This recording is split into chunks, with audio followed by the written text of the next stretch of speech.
Sahabat sekolah, masih ingatkah kamu salah satu isi perjanjian Rohm-Royen? Iya, salah satu isinya adalah akan segera diselenggarakan konferensi meja bundar atau KMB. Bagaimanakah hasil dari KMB? Mari kita simak materi berikut ini. Check it out.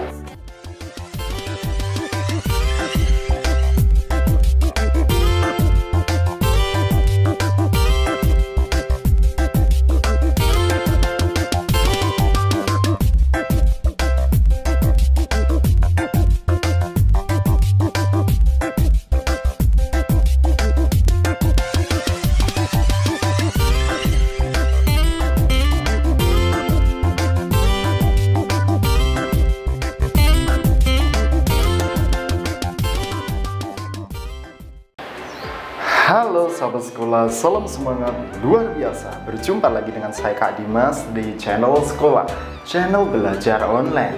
Jadi bagi kalian-kalian yang saat ini sedang mencari materi pelajaran, mencari tips trik, soal-soal, motivasi dan inspirasi, kalian wajib subscribe channel ini. Dan jangan lupa kalian juga harus tekan tombol lonceng agar kalian selalu mendapatkan notifikasi dari setiap video yang diproduksi oleh channel sekolah. Oke sahabat sekolah, hari ini Kak Dimas akan sharing di kelas edukasi dan kita belajar bersama yaitu di materi pelajaran kelas 5 SD tema 7 subtema 2 tentang peristiwa kebangsaan seputar proklamasi kemerdekaan pada pembelajaran ke-6. Nah, yaitu di peristiwa pengakuan kedaulatan Indonesia oleh Belanda. Check it out.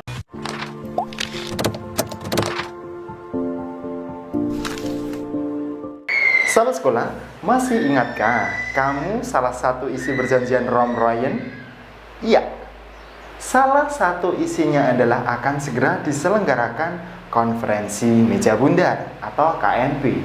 Bagaimanakah hasil dari KMB? Mari kita simak materi berikut ini. Check it out. Nah, peristiwa pengakuan kedaulatan Indonesia oleh Belanda. Tindak lanjut perjanjian Rohm-Royen adalah diselenggarakannya konferensi meja bundar atau disingkat dengan KMB. Sahabat sekolah, KMB dilaksanakan di Den Haag, Belanda pada tanggal 23 Agustus sampai 2 November 1949. Delegasi Belanda dipimpin oleh Van Marszeven. Delegasi BFO atau Badan Musyawarah Negara-Negara Federal dipimpin oleh Sultan Hamid II. Sahabat sekolah, adapun hasil KMB sebagai berikut. Yang pertama, Belanda akan menyerahkan sepenuhnya kedaulatan kepada Republik Indonesia Serikat pada akhir bulan Desember tahun 49. Yang kedua, penyelesaian masalah Irian Barat ditunda setahun kemudian setelah penyerahan kedaulatan pada Republik Indonesia Serikat. Hasil yang ketiga, Republik Indonesia Serikat dan Belanda membentuk uni yang dipimpin oleh Ratu Belanda berdasarkan kerjasama sukarela dan sederajat. Yang keempat, Republik Indonesia Serikat harus membayar utang kepada Belanda sejak tahun 42, kejam sekali. Yang kelima, pembubaran KNIL dan memasukkan anggota KNIL ke APRIS. Yang keenam, kapal-kapal perang Belanda ditarik kembali dari Indonesia. Yang ketujuh, Konstitusi Republik Indonesia Serikat dipermaklumkan kepada Kerajaan Belanda. Nah, sahabat sekolah, selain itu, hasil KMB juga mengembalikan wilayah-wilayah Indonesia menjadi satu kesatuan, kecuali Irian Barat.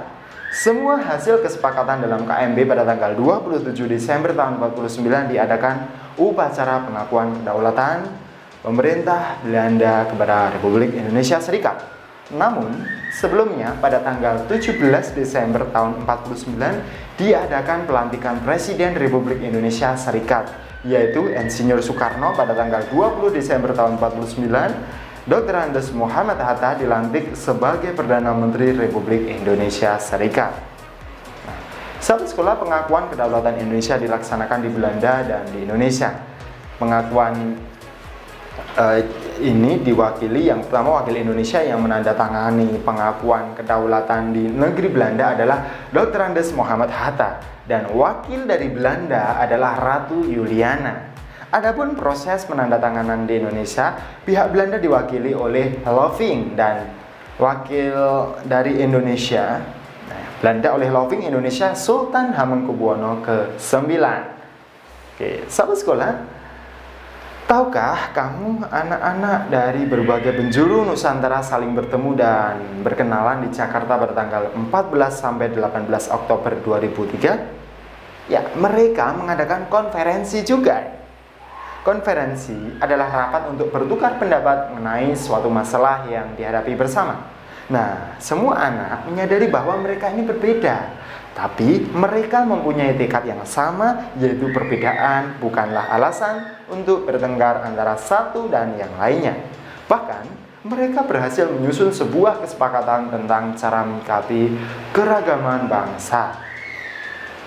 Nah, konferensi berteman dalam keberagaman namanya. Ya, ini disepakati di Jakarta tanggal 14 sampai 18 Oktober tahun 2003. Sahabat sekolah, apa kesepakatannya? Antara lain yang pertama tentang keragaman agama.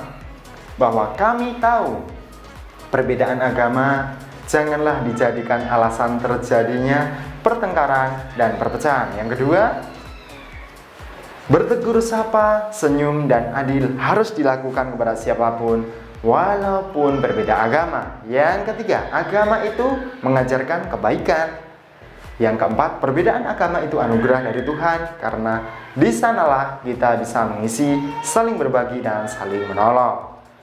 Kemudian lanjutannya, untuk itu di rumah kami bisa berbagi cerita tentang keragaman agama kepada adik, kakak, ayah, dan ibu. Yang kedua, memperkokoh iman dengan menjalankan ibadah yang kami anut dengan sebaik-baiknya. Yang ketiga, tetap percaya pada agama yang dianut sepenuhnya dengan tetap bertoleransi pada agama lain agar persatuan antar umat beragama tetap terjaga. Nah, dan di sekolah, untuk itu di sekolah kami bisa tidak mempermasalahkan agama yang dianut antara teman-teman. Kemudian tidak bertengkar hanya karena agama. Yang ketiga, memperhatikan kesempatan teman-teman melakukan ibadah, ya, memberikan kesempatan kepada teman. Kemudian di poin berikutnya tentang keragaman budaya. Kami tahu bahwa Indonesia memiliki suku dan budaya yang beragam. Yang kedua, bahwa setiap budaya memiliki ciri tersendiri.